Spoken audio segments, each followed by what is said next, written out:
Hello everybody. Friday again. I'm just going to wait to see who's logging on to our bariatric video today. A good topic for you. I wrote a blog on Monday, and the blog on Monday I wanted to talk about the latest bariatric trends. What's trending in 2019, right? What is it that people are interested, bariatric people specifically?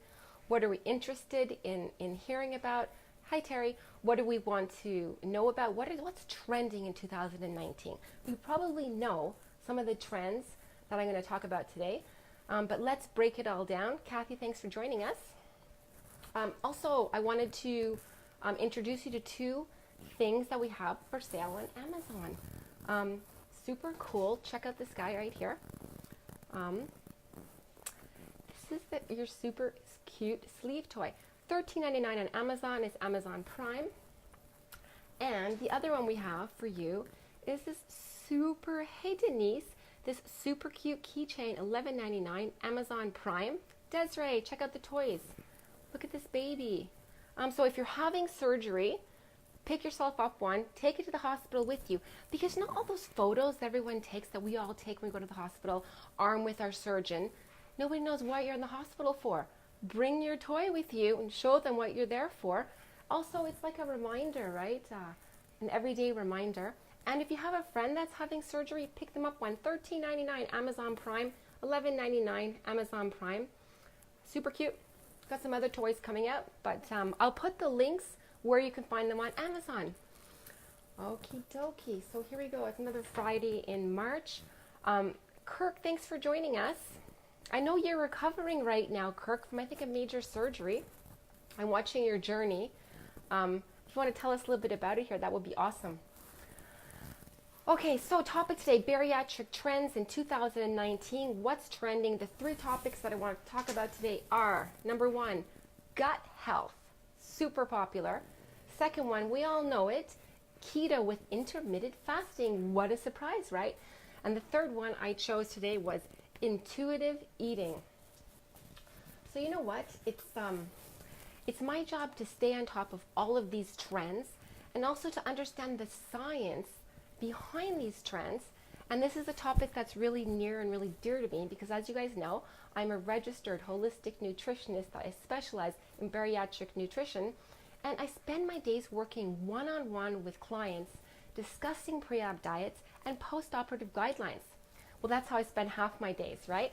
The other half of my day I spend working with clients who've had surgery and they are either stalled, plateaued, or they're in the midst of a bariatric regain. Guys, these problems are real. These clients are real, and they're super important. It's my job to provide them with the information that they need to reach their goals, their short-term goals, their long-term goals, but it's also my job to help them maintain those results once they get there. Sandra, hey dude, how's vacation going? Almost back to work or back to work? So this is why I'm always trying to stay on top of the latest, greatest nutritional science. I need to know what works and what doesn't work when it comes to helping our clients to get to their long and their short-term goals and to maintaining them. So if you guys have something to say, jump on in. I'm going to get right into it here.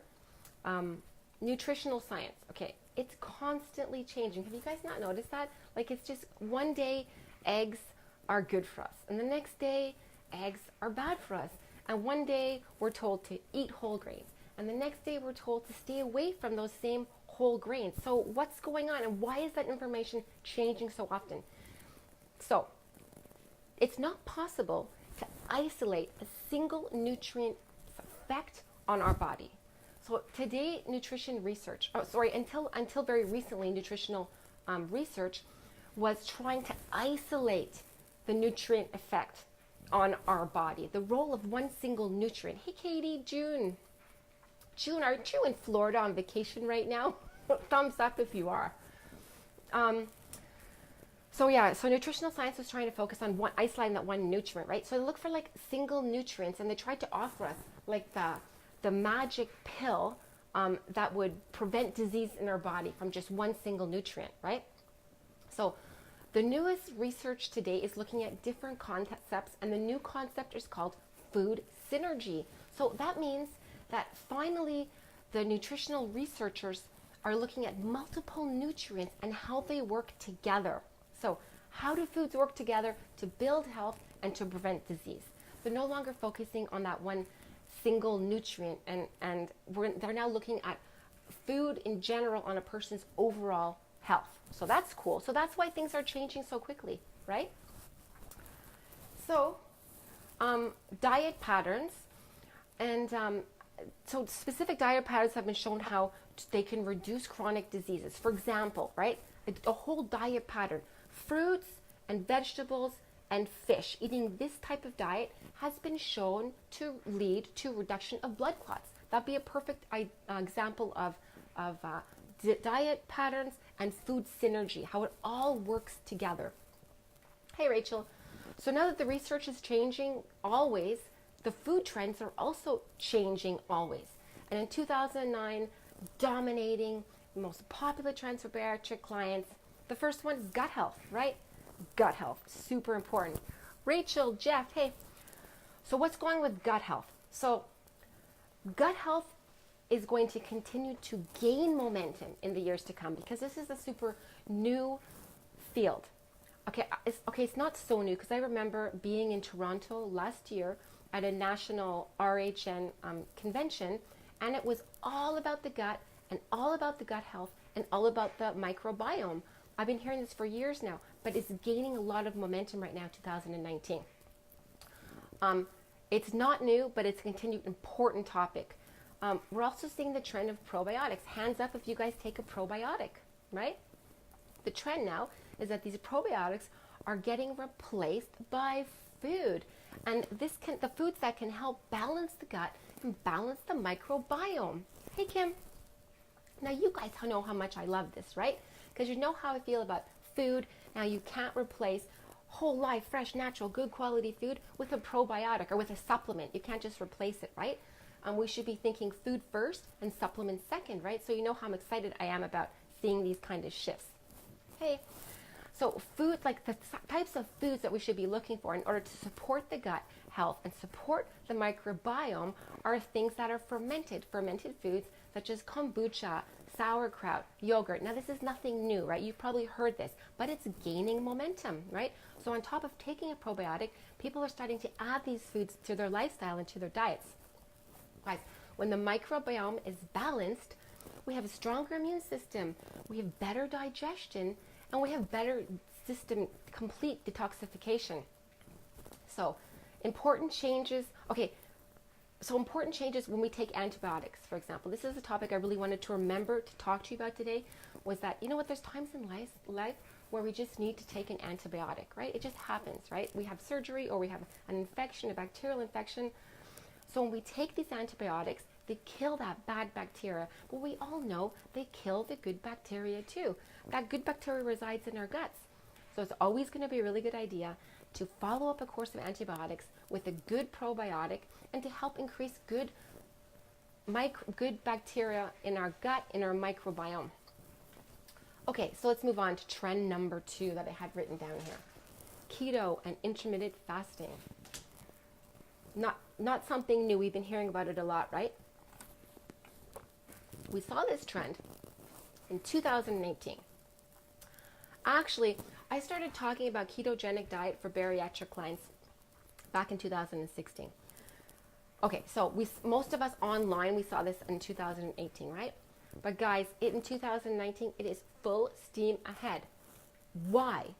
You know, low carbohydrate diets, they work. That's why. So if you add some intermittent fasting into your ketogenic diet, weight loss increases. So the combination of ketogenic diet, intermittent fasting, it's a super powerful tool. And that's why we see this trend continuing into 2019. I'm watching the trends. I'm watching to see what's happening.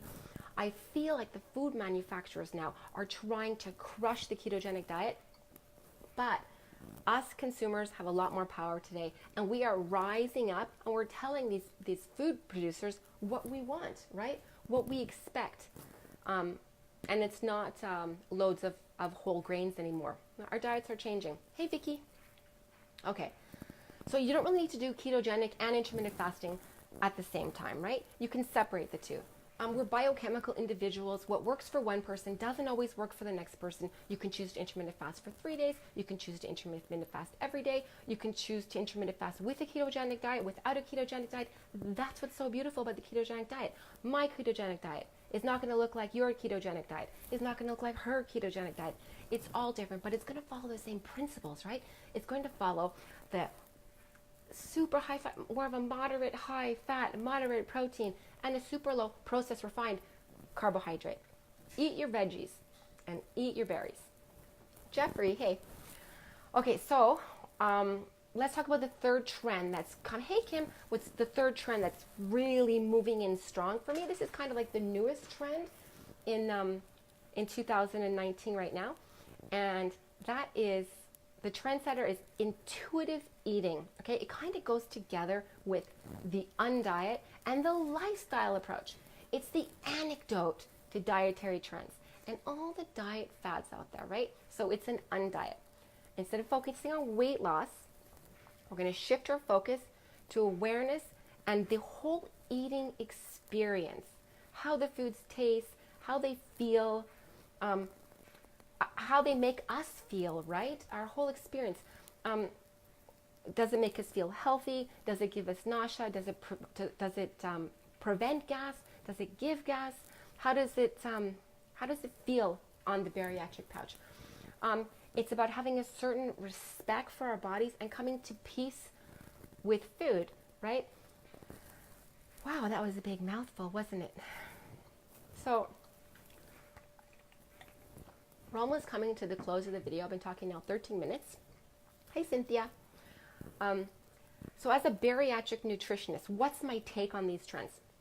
So I want to combine these trends and see if we can come to some type of good balance with the three top trends, right?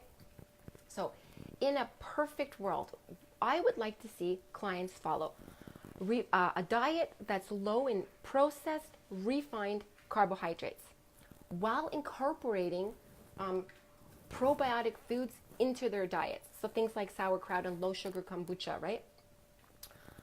And I'd like them to look at this like a lifestyle, not like a diet. So it's like the undiet, that this becomes my natural, intuitive way to eat, right? And that I take time and I respect my food and I understand where it comes from and all of that. That would be ideal, right? It's like having respect for our bodies while feeding it. My favorite expression, whole life, fresh, natural, good quality food. Now, if you add a little bit of intermittent fasting into this thinking, imagine how powerful and how wonderful this can be with regards to reaching ideal weights, maintaining weight, preventing disease, preventing illness, right? So anybody have any comments on the video today, on the latest foods, on the latest fads and trends in 2000? I think it makes sense, right? I really like gut health. I think it's really important that we start to understand our microbiome and how important it is to us for good digestion, how to prevent disease, and how the bacteria living inside of us, a lot of that is really good and really healthy bacteria. And we really need that bacteria to help us maintain our weight and to help us prevent diseases. You guys know that I love the trend, the ketogenic intermittent fasting. I'm kind of tired of the word ketogenic. I'm kind of looking for a new word to replace that word keto, because it's just gotten a lot of bad rap. And I think that eating intuitively is a wonderful way to eat, to take our food approach differently. We're not eating this only because this is what we're supposed to eat, right? We start to really understand ourselves, understand what our body's like. Oh, if I eat grains, it raises my blood sugar, which raises my insulin levels, which creates a vicious circle, which means that I'm starving hungry 30 minutes later, right? That is intuitive eating. I'm talking me as a person. I'm drinking coffee in the morning. Sure, if I drink coffee in the morning, it might decrease my appetite for the first 20 minutes, 30 minutes, but then it comes back with a vengeance. So to make these connections to when I eat and how it makes me feel. Travis, Aaron, so the video is almost over. Once again, I will put the links for the bariatric toys and the keychain. I'll put them in the comments. And if you guys have any comments, let me know. I guess in closing, I'd like to say, if we can learn to respect our bodies, make peace with food, and we're able to ditch that diet mentality and just shift the focus on what makes us feel great, right? That's what the takeaway is on these trends for 2019. If you guys have something that you'd like for me to do a video about, or to do some research and put together a video, by all means, that's what I'm here for, right? I'm here to support you on your journey before surgery and after surgery. I salute you guys on your amazing journey to health and to wellness. And that's it for this edition on this Friday. I'll see you next Friday, same time, same place, Friday at 3 p.m. Eastern. And ciao for now. Bye-bye, guys. I'm going to log off. See you. Adios.